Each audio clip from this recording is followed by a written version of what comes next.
Today, we're going to have a look at my growing American War of Independence collection, specifically the first three groups that I've completed, as you can see here. Two lots of the Queen's Rangers and one lot of the 16th Light Dragoons in the dismounted role. Now, these are all 28mm Perry Miniatures metal figures.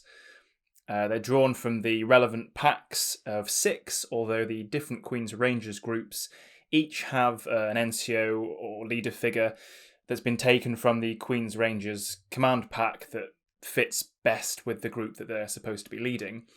They're arranged in these groups because my intention is to use them for sharp practice too, although they would work just as well for other rule sets, such as muskets and tomahawks. It's actually been quite a satisfying experience to paint these because I tend to paint in batches of about 6 to 8 anyway. And unlike painting large units, say for my Napoleonics, I get to the end of a batch of 6 to 8, or these groups that you can see before you here, and think, oh great, actually that's a nice feeling because I've actually finished a usable unit, whereas I'd have to do it 3 or 4 times over again to complete a full battalion for Napoleonics. So it's been quite a refreshing experience to do small groups like this for a skirmish game. Very nice figures to work with as well. I will say that you can see a certain amount of evidence of the scale creep that you get over time, in that I stood a couple of these next to the plastic Perry French infantry that I've been working on, and you can see a significant, if you like, difference of a few mils in height between them. So these are perhaps closer to the older idea of 28 or indeed 25mm miniatures. But they're very pleasing, and they all, obviously, having been sculpted relatively close to one another, fit in with each other very well. They were almost exclusively painted using Vallejo model colours, with the exception of the fact that I used the Foundry Triad 71, which is for actually a chasseur green, to do the Queen's Rangers jackets. And I think I also used maybe one Citadel paint on the 16th Light Dragoons, but otherwise exclusively Vallejo. So these are my 16th Light Dragoons a little bit closer up. As is common actually with a number of the skirmish type posed packs, as you'll see with the Queen's Rangers rifles, there's a really good variation of poses, so that actually makes it quite pleasing and reduces that feeling of repetition that you get from painting similarly posed miniatures.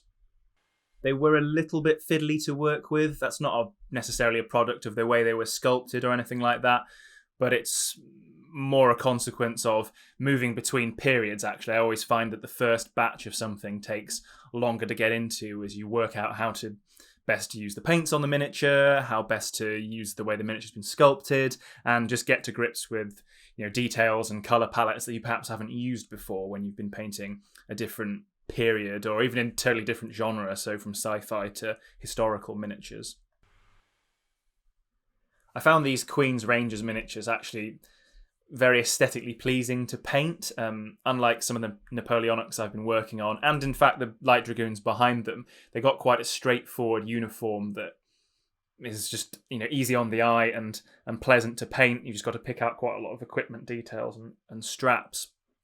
This is the Centre Company in inverted commas. I think they've actually been sculpted with rifles, and I believe they're supposed to have muskets, but in practice for game purposes, I'll probably just say that yes, they indeed have muskets, as denoted by the fact that they've got fixed bayonets, whereas it's much clearer on the riflemen that they are in fact from the rifle company, not least because they've also got plumes on the sides of their headgear.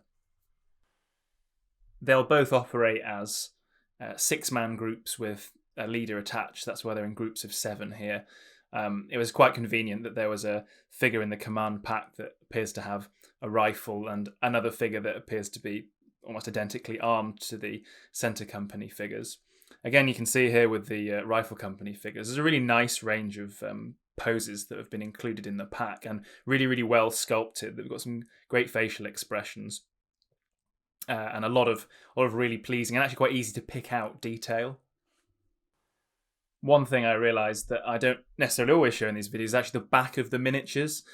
So as I did earlier with the Light Dragoons, this is a rear view of the Queen's Rangers units, just to show some of the details of their equipment, and in the case of the riflemen, they've got their powder horns there as well, and some evidence that I have actually painted different hair colours.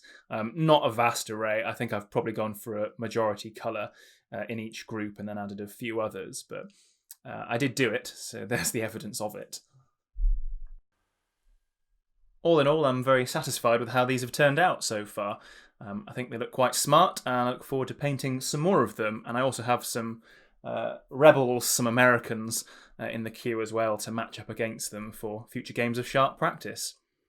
But for now, thanks for watching, and I'll see you in the next video.